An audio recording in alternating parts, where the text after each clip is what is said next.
Hi, everybody, and welcome aboard to Local Matters, where living local never felt so darn good. You know, for the next several weeks, Local Matters will address prevalent issues that have strongholds on many communities throughout this country.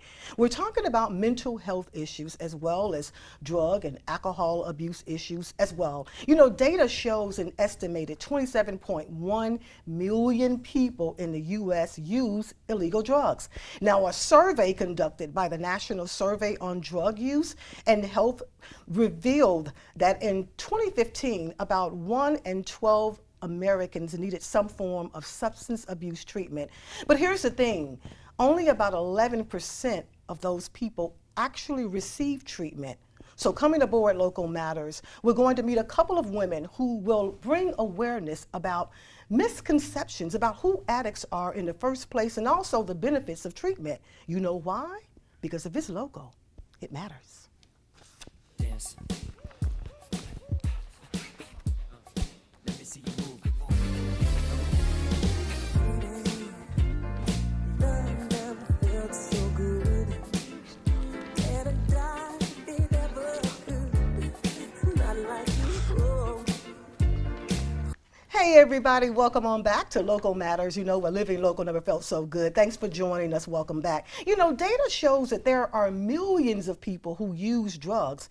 You know, I think it would be pretty hard pressed for most of us to say that we didn't know of at least one person, even in our family, or at least one person that maybe we've worked with some kind of way that has not had a problem with substance abuse. But here's the thing, guys, only about 11% of those millions who need treatment actually receive it. So joining me today on the set of Local Matters are two women from Bradford Health Services, and they're here to bring greater awareness of treatment options there. So welcome aboard, guys, to Local Matters, where living local never felt so darn good.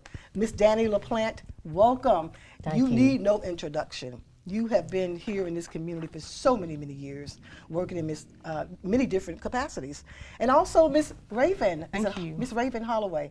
Yes, right? ma'am. Yes, Welcome ma'am. aboard. Thank you. Danny, I want to start with you. You are now with Bradford Health Services, right? Correct. How long have you been with Bradford? About a year and a half. About a year and a half. And before that, I know you were working with was it Calhoun County? I was with Calhoun County Juvenile Probation for 30 years. For about 30 years. So you were born here and raised here. So working within this community and working with various people, it's no stranger to you. What are you doing differently at Bradford than, let's say, what you were doing with the probation office there? What are you doing differently at Bradford? Well, I'm not locking people up. Okay. Okay? Is that what you were doing?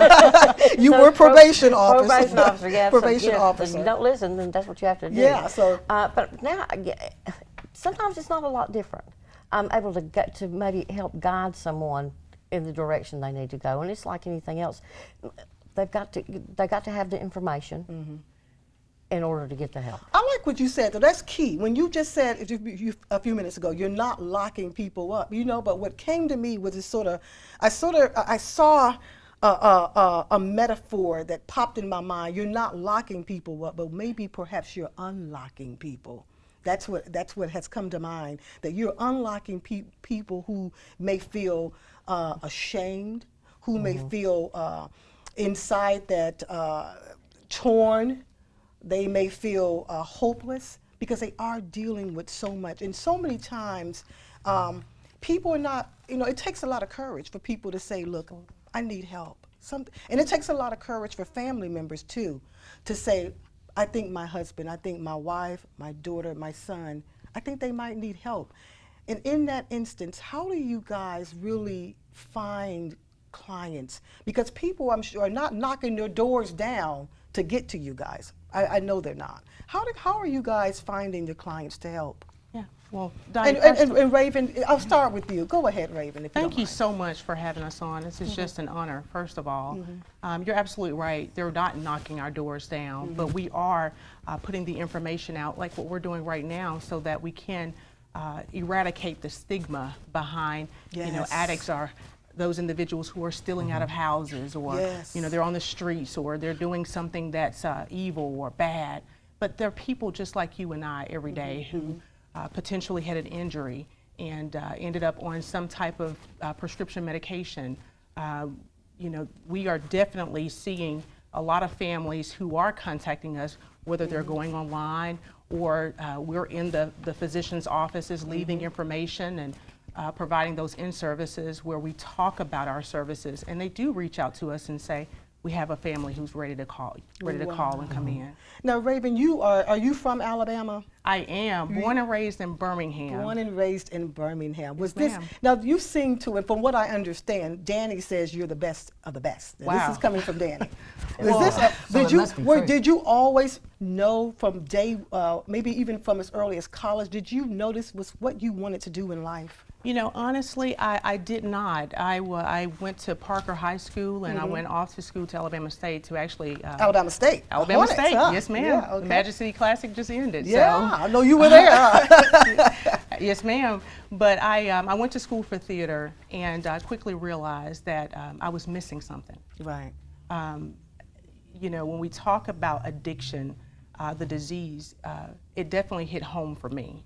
Right. Having so many family members and people that I know who has been affected by it and who Yes. have moved on and transitioned that have come out of it. Right. I needed something else, and so I was in search of not just what I was passionate about, but what was my purpose. What was your purpose, right? And we Yes, were ma'am. talking about that. It's one thing to say, I want to work in my passion, but sometimes God will send, if you really, really believe that He is the captain of your life. You'll say, He will put me in my purpose. You know what? We've got to go to break because I can hear my director counting down in my ear. But when we come back, I want to talk more about the different types of treatment, some menu of options that you guys have there at Bradford. I want to talk more about that. So we'll be right back with more Local Matters. Don't go away.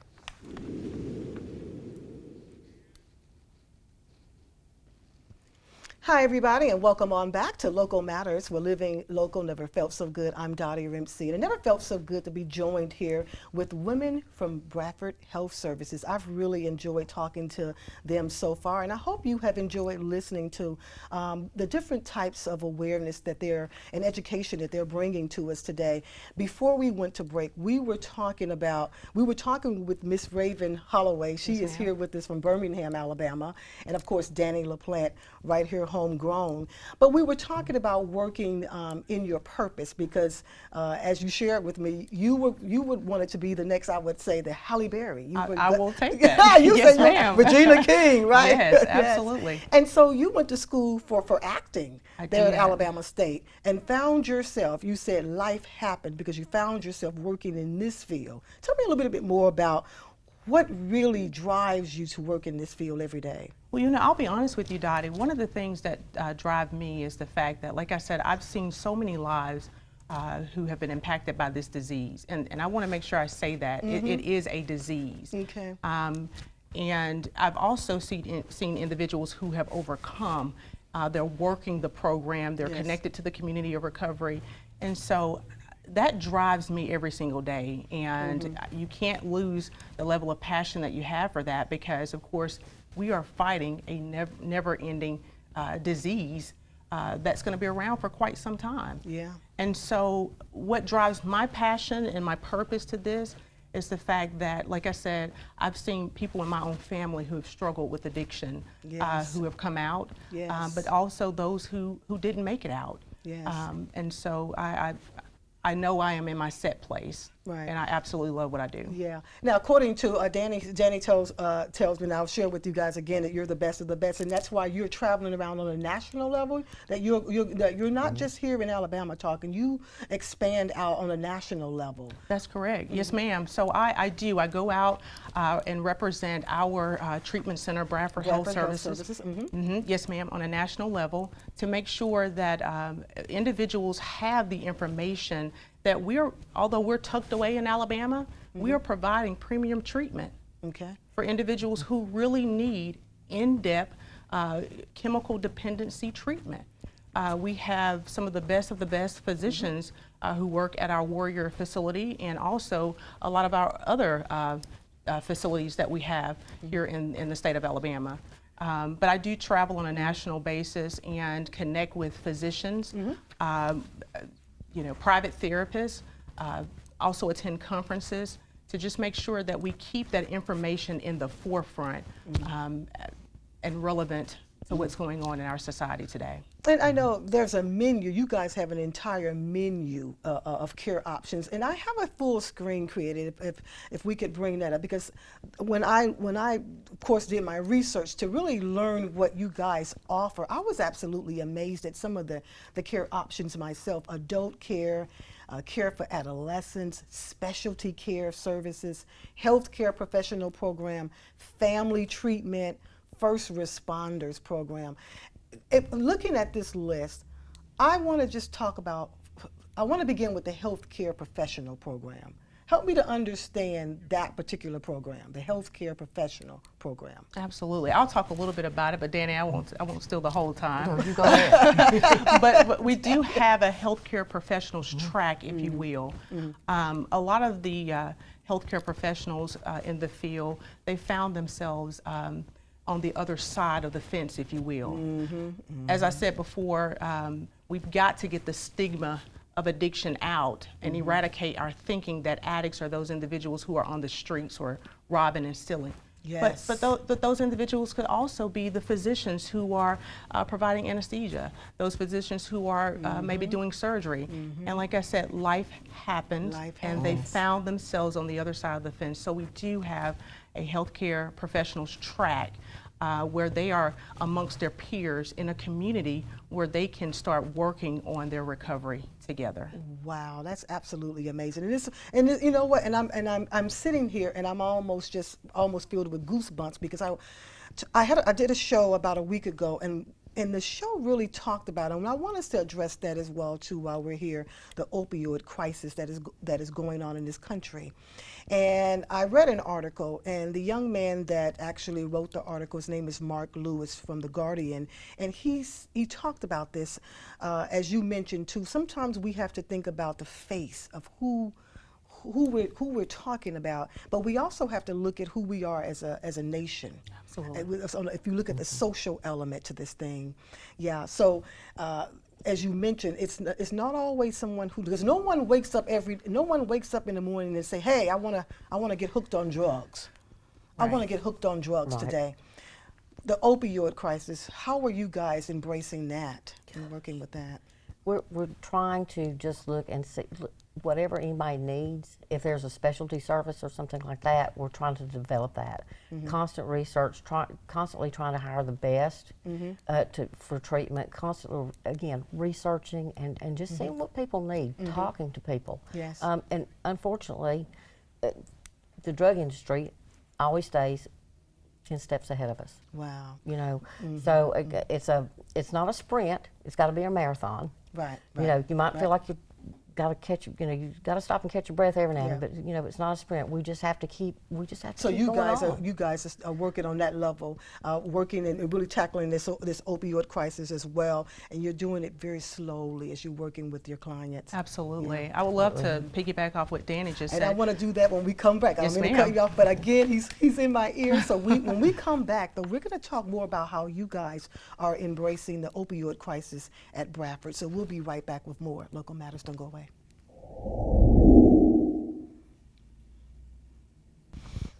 Hey guys, welcome on back to Local Matters. We're living local, never felt so good. Never felt so good to be joined here with Miss Danny LaPlante and Miss Raven Holloway. They are here from Bradford Health Services, and we are talking about issues that are not only, they are prevalent. Not only are they prevalent in this community, but all throughout this country. And it's so good to have you guys here to really talk, to bring awareness of what really is the services that are offered right here in our back door, if you will. Absolutely. Right here in our back door. We'll talk about some of your locations in just a few moments, but I do want to address the opioid crisis. We know there's a huge crisis that's going on right now, epidemic, if you will. How are you guys managing that particular crisis? And you know, I was just going to piggyback off what Danny said just a bit ago before we went to break. Yes. That it is a process. You know, every individual is different, and we have to approach it in such a way where we take that case by case basis, if you will, and tailor that treatment to that individual. So everyone's not coming in with the same protocol, if you will. We've got to find out exactly what's going on with this individual, and we're going to tailor that treatment according to that individual. We are combatant because we are doing the research. We are Yes, as Danny mentioned. and we're not in competition with other treatment centers, but we're collaborating with other treatment centers so that we Yes. can get more information, and we are all on the same page with how we can battle this epidemic, because indeed it is, and it's taken too many lives away from us. So we're definitely not competing, we're collaborating. Yeah.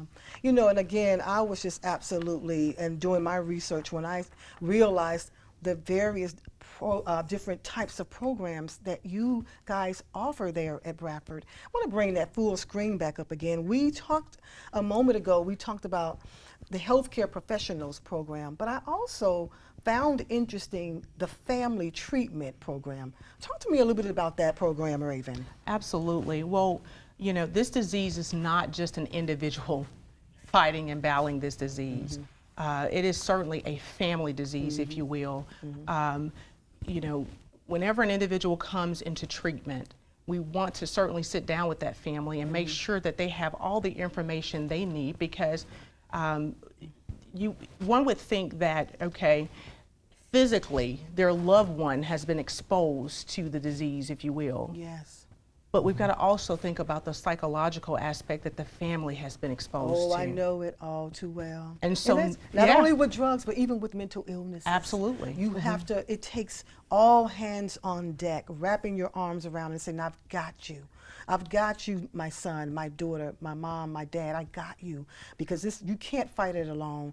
And you can't, as you mentioned, you can't drop someone off at treatment and say, well, I'll see you later, because it's their fight and that's it. Correct. No.